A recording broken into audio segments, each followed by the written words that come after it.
பிரச்சனைகளை தான் சொல்லி கொண்டிருக்கிறோம் அதிகமாக.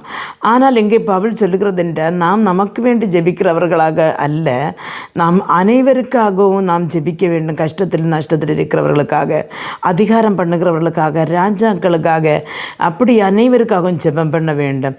அதே மாதிரி பக்தர்களுக்காக நாம் ஜெபம் பண்ண வேண்டும். அப்போ நாம் மற்றவர்களுக்காக ஜெபம் பண்ண பொழுது அதில் கூட நம்முடைய ஜெபங்களும் அங்கே சொல்லப்படுகிறது.